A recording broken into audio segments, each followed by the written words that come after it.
Aujourd'hui, accompagné d'une orthophoniste, on a l'émergence du langage qui va exploser entre 18 et 24 mois. Donc ça, c'est vraiment un âge crucial. nous allons avoir la chance d'évaluer la différence entre les troubles du langage, de la parole, Le langage inclut la parole. Le langage, il est verbal et il est non-verbal. avec des exemples concrets. La tétine, c'est pas que c'est mauvais, c'est qu'à un moment donné, elle a plus d'utilité. Ce manque-là, il faut rassurer l'enfant et lui dire c'est normal qu'elle te manque, mais petit à petit, tu vas y arriver, j'ai confiance en toi. Et de quelle manière est-ce qu'on peut vous aider ? Vous êtes maman, papa, vous faites partie de l'entourage proche d'un enfant. Avant de prendre rendez-vous chez l'orthophoniste, faire un passage chez l'ORL, c'est indispensable. Vérifier que l'audition est fonctionnelle. À quel moment on fait appel à une orthophoniste ? Il y a la règle des 6 mois, en fait. Si on voit qu'au bout de 6 mois, l'enfant n'évolue pas ou peu, il y a peu de vocabulaire qui arrive. Pour que vos enfants soient en meilleure santé. C'est un peu comme le métro à l'heure de pointe, quoi. Il y a tout le langage là qui est dans le wagon, et puis au moment où on ouvre la porte, il y a tout le monde qui veut sortir au même moment. Ad Vitam, le podcast de médecine préventive. Environ 70% des maladies sont évitables. La médecine préventive, c'est une approche globale de la santé. Elle permet de cibler les facteurs de risque et ainsi de pouvoir limiter ou retarder l'apparition de pathologies. Dans ce podcast, avec l'expertise d'intervenants de qualité, nous décryptons sans tabou les données de la science auxquelles nous confrontons différents points de vue. Nous expliquons, avec bienveillance et empathie, quels sont les éléments pour devenir acteur de votre santé, de manière positive, quel que soit votre âge. Je suis le docteur Sarah Langer, médecin généraliste et gériatre depuis plus de 15 ans. Bienvenue dans Ad Vitam. Le podcast de médecine préventive. Aujourd'hui, je suis ravie d'accueillir Amandine Fastenackels, qui est orthophoniste et qui va nous permettre d'éclairer des choses que nous, médecins, on ne maîtrise pas énormément dans notre pratique, à savoir les problématiques de langage chez l'enfant, des problématiques de parole. Donc merci Amandine d'être là. Bonjour. Bonjour Sarah. Est-ce que tu peux te présenter et nous expliquer ton travail ? Alors je suis orthophoniste depuis 17 ans. J'exerce exclusivement en libéral depuis 10 ans maintenant à Aix-en-Provence, et j'accueille au sein de mon cabinet une population d'enfants, majoritairement, après avoir travaillé avec des adultes également et aussi des tout petits. La majorité de ma patientèle se situe entre 3-4 ans et l'âge des collégiens jusque même au lycée, 16-17 ans, parfois même encore après. Voilà. Pour commencer et aller dans le vif du sujet, les patients arrivent chez toi comment ? Est-ce que ce sont des adressages par des médecins généralistes, par des maîtresses ? Comment est-ce que tu es sollicité en tant qu'orthophoniste ? Alors, il y a plusieurs prescripteurs, j'ai envie de te dire, au-delà du médical. Le premier, c'est l'entourage, en fait. Dans des familles où on est sensible, il va y avoir des parents très alertes, des mamans qui sont sensibles parce qu'elles ont déjà eu des aînés et qui voient bien que leur petit dernier parle pas au même âge ou des difficultés. Ça peut être donc les parents, l'entourage, les grands-parents, des oncles et tantes, voilà. Ça peut aussi être l'école, bien évidemment. Les enseignants sont hyper alertes aussi, voient bien, puisqu'ils gèrent des groupes et arrivent à percevoir assez vite les décalages qu'il peut y avoir pour certains enfants. Il y a évidemment le pédiatre qui est référent et qui suit l'enfant depuis sa naissance. Donc le pédiatre est un des principaux prescripteurs. Parfois, ils peuvent être également adressés par une autre personne qui va, je sais pas, dans le contexte, l'enfant pratique un sport, voilà, encore un autre membre de l'entourage, mais qui n'est pas forcément de la famille, qui va dire oh, tiens, il y a des problèmes de coordination, voilà. Et puis ça peut arriver par ce biais-là également. Ok, mais alors si on prend les enfants, allez, on va dire avant le primaire, 3-4 ans en général, quelle est la demande principale ? Qu'est-ce qui se passe ? Finalement, si on doit aider en prévention, en médecine préventive, tous les parents, qu'est-ce qui doit alerter sur les problématiques de langage ? Alors c'est intéressant comme question. Il y a des signaux d'alerte à écouter et bien avant 3 ans, Sarah. Ok. Le langage, ça se construit bien avant de parler. En fait, j'ai envie de remonter même carrément in utero. Le bébé, à l'intérieur du ventre de sa maman, entend des fréquences. Il est dans un bain de langage. Il entend déjà la mélodie du langage dans sa propre langue maternelle, qu'il soit francophone, hispanophone, arabophone. Il a déjà des éléments de prosodie. Donc, il a une écoute qui déjà se met en place à l'intérieur du ventre de sa mère. Et alors ensuite, quand le bébé est né, il va y avoir des signaux d'alerte. Alors, ils sont différents selon les âges. on va parler du bébé si tu veux, puisque c'est après qu'ils vont arriver, mais le bébé, déjà, on va aller vérifier si il observe, il regarde bien son entourage, s'il interagit, s'il sourit, si à un moment donné, il réagit au bruit, une porte qui claque ou pas. On en reparlera, mais la dimension auditive aussi, elle est toujours à vérifier avant une consultation chez l'orthophoniste. Mais des signaux d'appel, ça va être un enfant qui ne réagit pas forcément à son entourage ou qui ne répond pas, ou alors qui répond de manière inadaptée, qui va faire des écholalies. C'est quoi des écholalies ? C'est répéter un mot, par exemple. Je te dis voiture ou ça va aujourd'hui.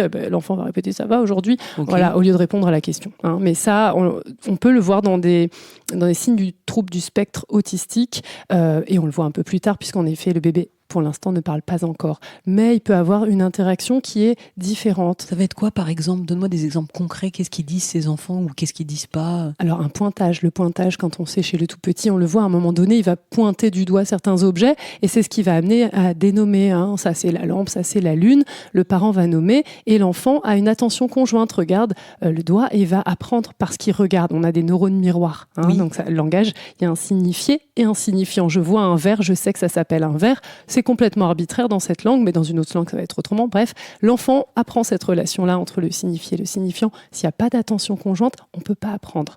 Alors, il peut être aussi en difficulté parce qu'il ne comprend pas en fait le langage et donc il ne va pas retenir. Donc ça, c'est encore autre chose. Et la maman, alors, quel signe d'appel elle peut avoir là, en dehors du pointage où l'enfant ne va pas suivre avec le regard quelque chose qu'on lui montre ? L'enfant ne s'intéresse pas à son environnement. L'enfant ne babille pas. L'enfant ne répète pas des sons. Voilà, c'est un enfant qui peut avoir aussi des intérêts différents. On va avoir en fait dans les signaux d'alerte chez le bébé, en tout cas c'est comme ça. Après, on a l'émergence du langage qui va exploser entre 18 et 24 mois. Donc ça, c'est vraiment un âge crucial au niveau du langage. Et après le babillage, en fait, l'enfant va commencer à nommer des mots qui vont être des mots-phrases, chat pour tous les animaux. Et puis après, on va avoir association, le nom, le verbe, et puis après le sujet, verbe, complément. Donc l'enfant construit petit à petit son langage et en fait à partir du moment où on voit qu'il y a un retard ou qu'il y a une stagnation, c'est-à-dire que ça n'évolue pas, et pour ça on peut être assez il y a la règle des 6 mois en fait. Si on voit qu'au bout de 6 mois l'enfant n'évolue pas ou peu, il y a peu de vocabulaire qui arrive, c'est un signe qu'il y a un retard de langage ou en tout cas un trouble du neurodéveloppement qui est un peu plus profond.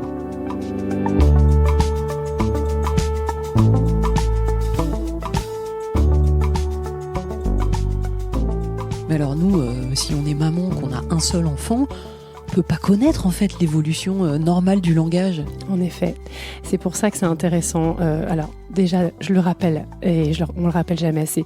Faites-vous confiance en tant que maman. Ou papa. Ou papa, ou coparent. C'est hyper important de voir comment notre enfant interagit avec nous. On a des sens, il y a des antennes à développer en regardant son enfant. Donc éviter, je le redis, mais aussi d'être sur les écrans quand on parle avec ses enfants, parce que en fait, l'enfant voit on n'est pas intéressé par ce qu'il dit. Le langage, c'est la forme, mais c'est le fond. Il faut une cohérence, il faut un continuum, il faut que ça circule. Et quand on parle à sa maman ou à son papa et que le parent est sur son écran, en fait, la communication, elle n'est pas optimale, elle est interférée. Et ça, on voit que c'est délétère, vraiment. C'est bien, merci de refaire un point là-dessus. C'est super important. On aura le docteur Patrick Bendimerad qui nous fera une émission sur les écrans spécifiquement. Mais je pense que dans le développement de l'enfant, on le dira jamais assez de limiter vraiment de manière drastique les écrans, surtout en bas âge, pour justement essayer d'accompagner nos enfants à avoir une interaction au plus possible, parce que dans le regard passe beaucoup de choses. Il y a cette étude qui était très connue, des bébés qui avaient été élevés avec leur maman, avec une interaction normale dans le regard et avec le biberon qui leur était donné. L'enfant regardait leur maman, il y avait un développement normal. Tu la connais, cette étude. Et à l'inverse, quand on cassait cette interaction du regard, qu'est-ce qu'on obtenait ? On avait un enfant qui était complètement décontenancé par le fait que sa maman ne le regarde pas et qui finissait par complètement couper la communication après être passé par des moments de torpeur presque. On le voit, on le lit sur le visage. Que se passe-t-il ? La personne en qui j'ai le plus confiance, qui doit répondre à mes besoins, n'est plus là. Et donc, comment faire ? Et en fait, il y a un détachement qui se crée. Et après, on peut aller plus loin. C'est l'hospitalisme. Dans certains orphelinats, il y a très longtemps, ça a été démontré démontré que le manque d'interaction tue l'humain. On est des animaux sociaux, donc c'est très important vraiment de garder cette cohérence dans le regard. Donc pour revenir à la maman, se faire confiance et puis aussi donner des expériences à l'enfant de langage qui ne soient pas que liées à elle. Enfin, je veux dire, aller dans des parcs, confronter son enfant à d'autres enfants, c'est hyper important. Multiplier les interactions avec d'autres interlocuteurs, le papy, la mamie. L'enfant, il va apprendre de différentes sources. Quand on est maman solo, par exemple, ou papa solo, on peut se retrouver un peu isolé avec son enfant, ne pas hésiter en tout cas à sortir, à aller voir d'autres gens, des amis.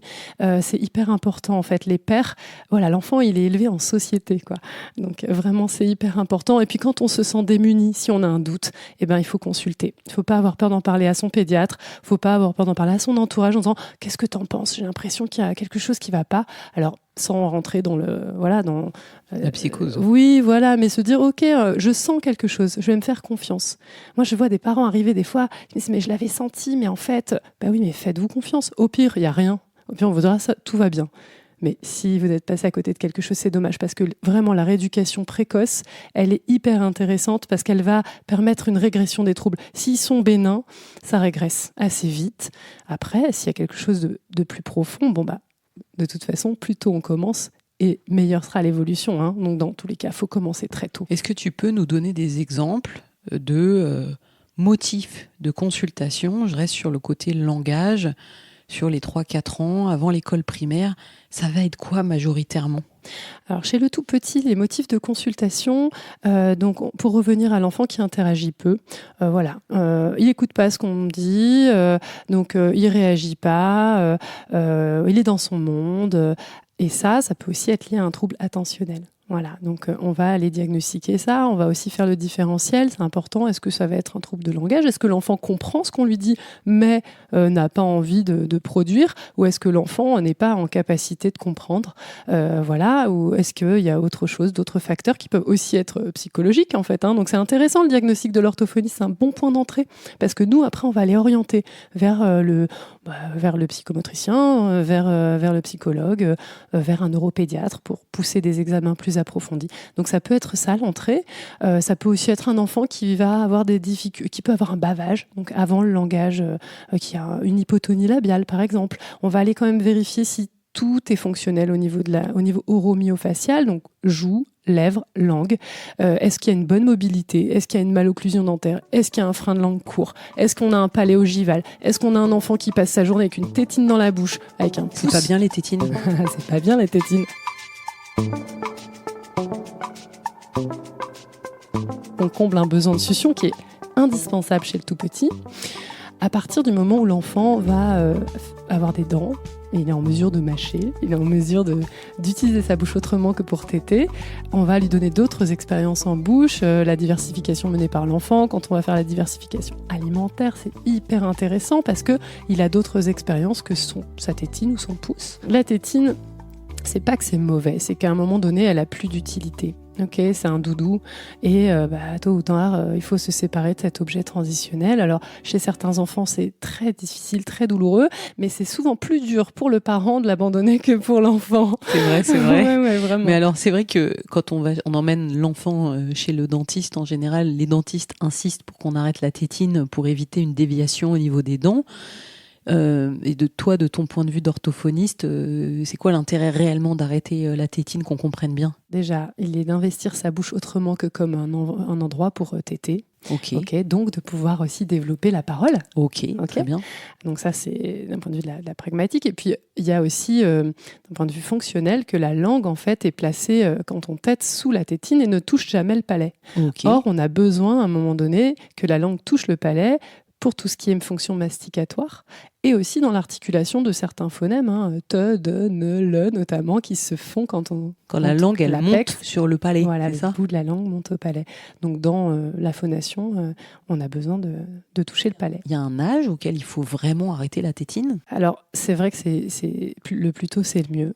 Après, il y a un âge, évidemment, si on peut, au moment de l'émergence du langage, comme je disais, 18-24 mois, c'est vraiment un âge phare pour l'émergence. Donc, si l'enfant il est dans cette période de développement, qu'il a envie, qu'il est gêné, il est entravé par cette tétine, c'est un peu embêtant, c'est dommage, ça lui donne pas tous les outils, quoi, en fait. Mais alors dis-nous, parce que c'est ultra angoissant quand on est parent de devoir enlever la tétine et d'avoir des hurlements. Comment on fait ? On fait un sevrage progressif ou est-ce qu'on enlève et on la jette à la poubelle ? Je pense que c'est important. Après, c'est comme pour les adultes. Je sais pas, Sarah, tu nous diras pour l'addiction, quand on arrête de fumer d'un coup, progressivement, je dirais qu'il n'y a pas de bonne manière. Après, je crois qu'il faut, encore une fois, faire appel à sa façon de fonctionner, à son type de parentalité.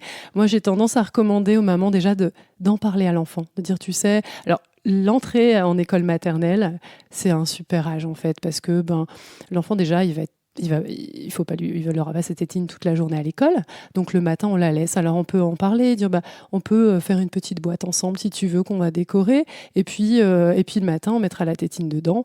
Voilà. Et puis petit à petit, l'enfant, il va moins y penser en fait. Donc faut pas avoir peur. Le sevrage au début, oui, il y a des cris, c'est difficile parce qu'en fait, il y a un manque. Mais ce manque-là, il faut rassurer l'enfant et lui dire c'est normal qu'elle te manque. Tu l'as depuis tout petit, mais petit à petit, tu vas y arriver. J'ai confiance en toi.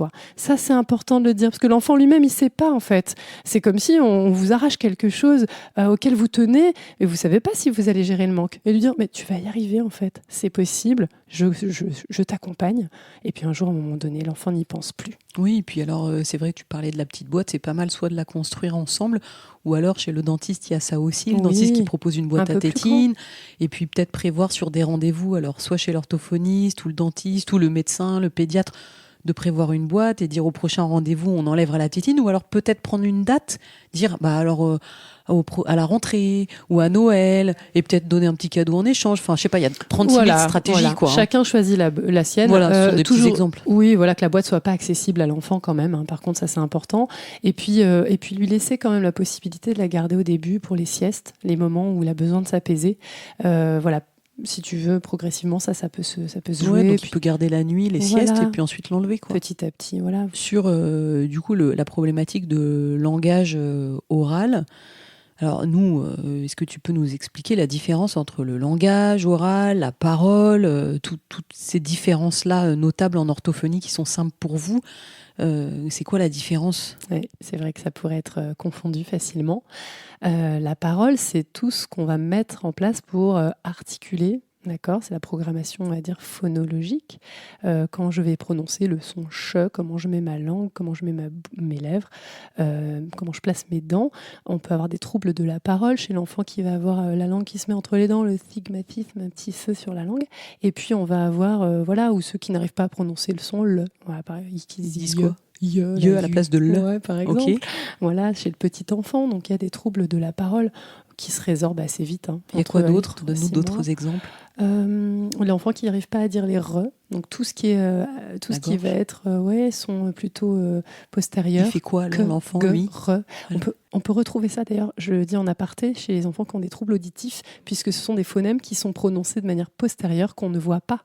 Te, de, ne, on le voit. Que, ge, re, on les voit pas. Donc c'est des sons d'ailleurs que les personnes malentendantes ont du mal à prononcer. C'est intéressant, c'est pour ça. Donc, tu avais bien rappelé la notion du bilan peut-être auditif en amont. Être sûr qu'il n'y a pas de problématique surdité, fonctionnelle, auditive. C'est pour ça qu'on s'accompagne du diagnostic chez le pédiatre qui va essayer déjà de dépister tout ça, ou alors l'ORL s'il y a besoin, ou peut-être chez des patients qui ont eu des otites à répétition. Aussi, on peut retrouver des problématiques de langage. Oui, complètement. Et les otites séreuses, d'ailleurs, qui passent inaperçues et qui diminuent en fait l'acuité auditive. Donc, c'est vrai que c'est important, toujours avant, et je le dis avant de prendre rendez-vous chez l'orthophoniste, faire un passage chez l'ORL, c'est indispensable. Vérifier que l'audition est fonctionnelle. Ok, c'est important. C'était les problématiques de parole que tu évoquais ? Et sur le plan langagier, donc le langage, c'est vraiment... le langage inclut la parole. Le langage, il est verbal et il est non-verbal. Le langage, c'est vraiment l'expression donc à la fois la phonologie, donc comment on articule les sons, mais aussi ce qu'on va aller chercher comme vocabulaire, donc tout lexique interne, comment on organise le langage, donc la syntaxe, comment j'organise ma phrase, tous les concepts, la négation, l'interrogation, les inducteurs spatiaux, tout ça c'est le langage. Et il y a aussi ce qu'on appelle la pragmatique. C'est est-ce que c'est adapté ? Tu me poses une question, j'y réponds. Si je réponds à côté de la plaque, souci de pragmatique. Ça, on peut le voir dans l'autisme, par exemple.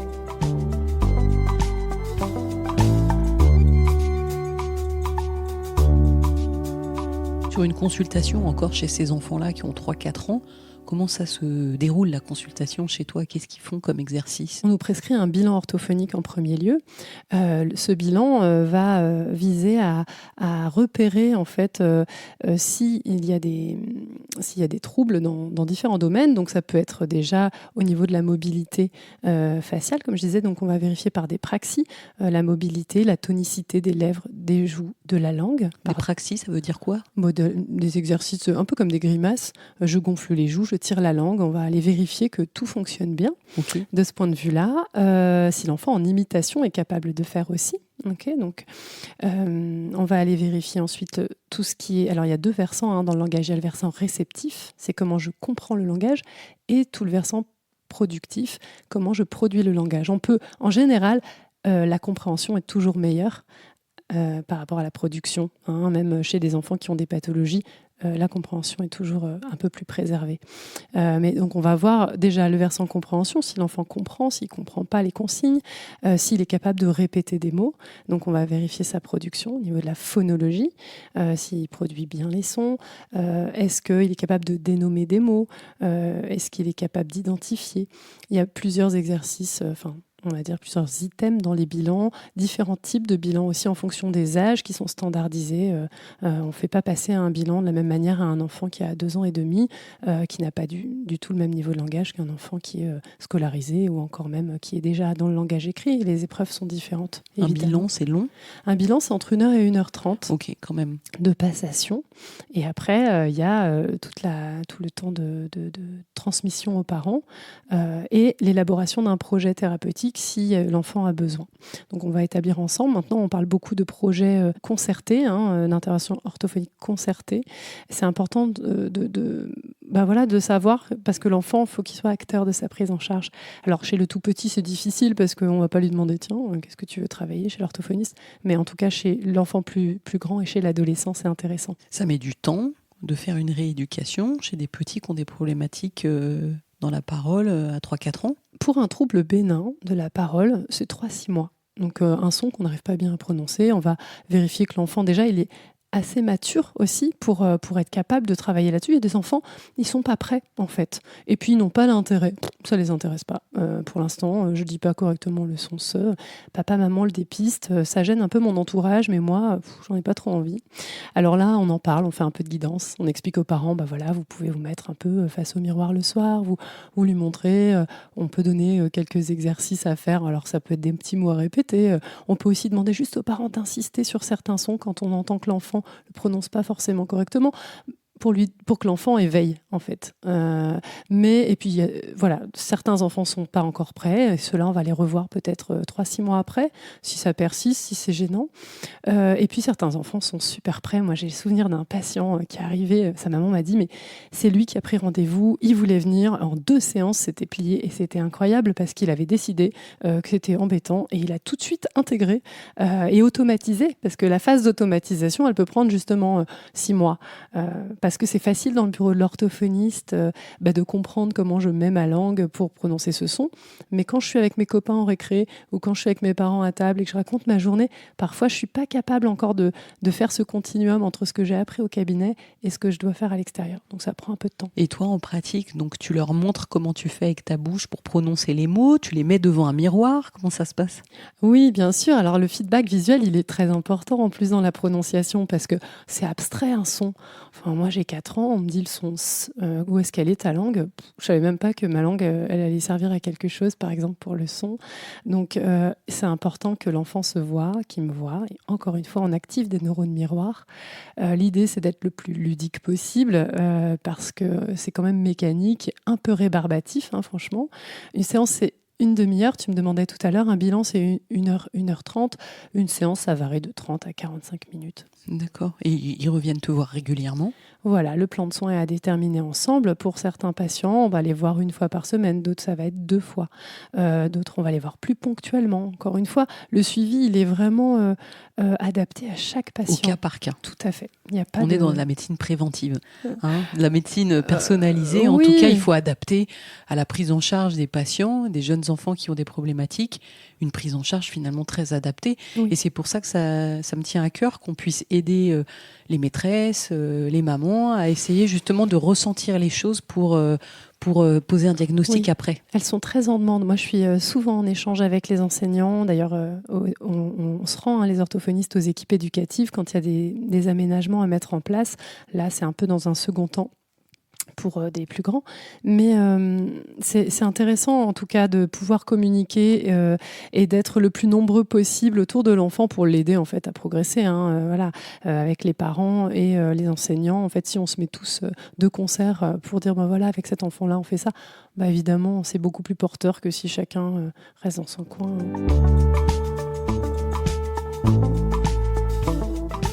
Ok, donc c'est clair par rapport aux troubles de la parole que tu évoquais, mais avant, donc, tu me parlais de troubles du langage. Est-ce qu'on peut distinguer d'autres pathologies en rapport avec ça ? Alors oui, Sarah, on va avoir dans certains cas des enfants qui vont développer des troubles du neurodéveloppement, des troubles spécifiques qui sont de sévérité variable, mais et surtout durable. Je pense aux dysphasies, qui sont donc des troubles du langage vraiment plus sévères, avec lesquels l'enfant va devoir évoluer et grandir. On en reparlera comme les troubles 10.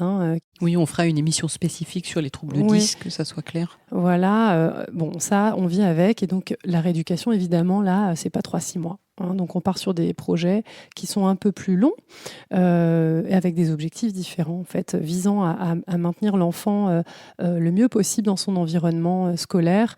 Voilà. Pour définir, c'est quoi, globalement, les troubles 10 quand même que tu évoques là ? Alors, les dysphasies, donc, ce sont des troubles durables et plus ou moins sévères du langage qui vont atteindre soit la réception du langage, donc des enfants qui ne comprennent pas, en fait, qui n'arrivent pas à mémoriser non plus les mots, qui n'arrivent pas, alors ça peut être syntaxique, qui n'arrivent pas à élaborer des phrases, à les construire, ou alors qui n'arrivent pas à prononcer. Ça peut aussi être un trouble phonologique, mais beaucoup plus massif, pas juste le petit trouble de prononciation.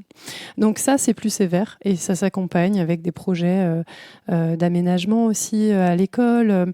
Ils ont des besoins différents. Mais là, on parle, pour bien préciser, des troubles du spectre autistique concrètement ? Pas du tout. Non. Il peut y avoir des enfants qui sont porteurs d'autisme et qui ont des symptômes, qui peuvent être dysphasiques aussi, parce que de toute façon, il y a des troubles langagiers dans l'autisme. Donc, on peut avoir différents troubles 10 et aussi être atteint d'autisme. Donc, ça, c'est aussi possible. Mais ça n'a pas forcément un lien avec l'autisme, non. Par contre, il peut y avoir une méprise au début. On peut penser que certains enfants dysphasiques sont autistes puisqu'ils ont un trouble pragmatique parfois.